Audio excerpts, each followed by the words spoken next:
नमस्कार, आप देख रहे हैं इंडिया न्यूज। आपके साथ मैं हूं चित्रा त्रिपाठी। वक्त हो चला है तेज रफ्तार खबरों का। देखते हैं फटाफट खबरें सुबह 8 बजे में। महज 55 मिनट में मनमोहन के 2 मंत्रियों ने इस्तीफा दे दिया। पहले बंसल की छुट्टी हुई, फिर देश के कानून मंत्री भी नप गए। पीएम आवास पर 55 मिनट के इस खेल में खूब उठापटक हुई। सबसे पहले बंसल पीएम आवास पर पहुंचे और प्रधानमंत्री को अपना इस्तीफा सौंपा। जब वो 7 आरसीआर से बाहर निकले तो उनकी गाड़ी की लाल बत्ती बुझी हुई थी। बंसल की छुट्टी तो कर दी गई और इसी दौरान 7 आरसीआर में कानून मंत्री की किस्मत का फैसला भी हो रहा था। करीब 9:55 पर खबर मिली कि अश्विनी कुमार का भी इस्तीफा हो गया है। वो बुझे मन से 7 आरसीआर से बाहर निकले।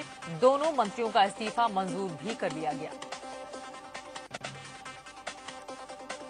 इस्तीफा देने के बाद बंसल पीएम आवास से बाहर निकले। चेहरा बुझा हुआ था, गम था गद्दी गंवाने का। उस पर जब रिपोर्टर्स ने उनसे सवाल पूछा तो उन्होंने कह दिया कि हाँ, मैंने इस्तीफा दे दिया है। इसके पहले दागी मंत्रियों को लेकर लुटियंस जोन के आसपास कई मीटिंग हुई। शाम के तकरीबन 5 बजे पीएम से सोनिया गांधी की मुलाकात हुई। एक तरफ बंसल के इस्तीफे की अटकलें लगाई जा रही थी तो दूसरी ओर सोनिया गांधी और पीएम की मुलाकात से ये तय नजर आने लगा कि अब बंसल की कुर्सी बचने की कोई सूरत नजर नहीं आ रही। उधर शाम 6 बजे पवन बंसल रेल मंत्रालय पहुंचे। बंसल 6 दिन बाद रेल मंत्रालय पहुंचे थे। वो मंत्रालय में करीब आधे घंटे तक रुके और फिर वापस लौट आए। सूत्रों के मुताबिक इससे ठीक 1.5 घंटे पहले सीबीआई की एक टीम रेल भवन गई थी और वहां से कुछ दस्तावेज लेकर वापस लौटी थी।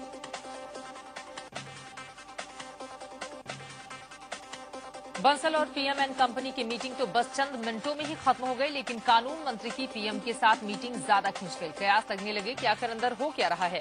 सूत्रों की अगर माने तो अश्विनी कुमार ये समझाने में लगे थे कि उन्होंने जो कुछ किया वो सरकार और उसकी साख को बचाने के लिए किया, लेकिन पहले तो फैसला पहले से ही हो चुका था।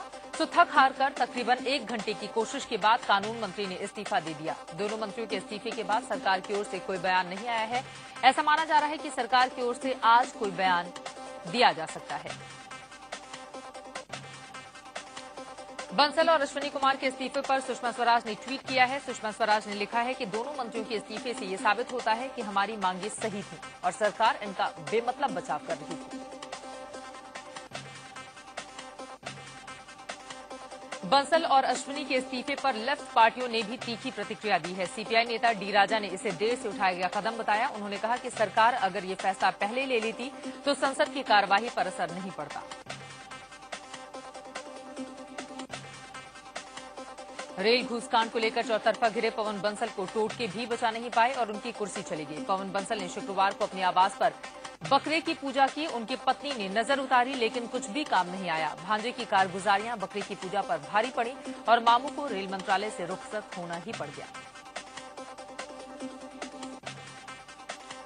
यूपीए सरकार से 2 मंत्रियों के इस्तीफे के बाद अब इस कुर्सी के उम्मीदवारों को लेकर भी कयास लगाए जा रहे हैं। सूत्रों के मुताबिक रेल मंत्री की कुर्सी के लिए आलाकमान की पहली पसंद कर्नाटक से केंद्रीय मंत्री मल्लिकार्जुन खड़गे हैं। आलाकमान की इस पसंद के पीछे वजह भी है। खड़गे कर्नाटक मुख्यमंत्री की कुर्सी की दौड़ में भी थे, लेकिन कुर्सी सिद्धारमैया को नसीब हो गई।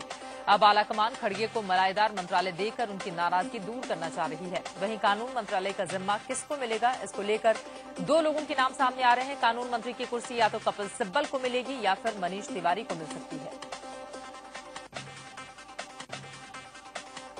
जब से यूपीए सरकार दूसरी बार सत्ता में आई है तब से कोई भी शख्स रेल मंत्रालय में टिक नहीं पा रहा। मात्र 4 साल के कार्यकाल में इस मंत्रालय ने अपने 5वें मंत्री को गंवा दिया। ममता बनर्जी ने सबसे ज्यादा 2 साल तक रेल मंत्रालय की कुर्सी संभाली और सबसे कम सीपी जोशी ने मात्र 1 महीने।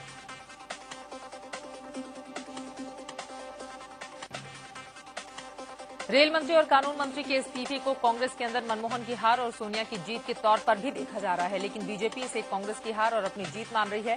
साथ ही बीजेपी ने अब अपना हमला और तेज करने का मन बना लिया है। ताजा घटनाक्रम को देखते हुए आज बीजेपी केंद्र सरकार के खिलाफ अपनाई जाने वाली रणनीति का ऐलान करेगी। ये माना जा रहा है कि अब बीजेपी सीधे सीधे पीएम से इस्तीफे की मांग पर जोर देने वाली है और इसके लिए अब वो सड़कों पर उतरने की तैयारी में है।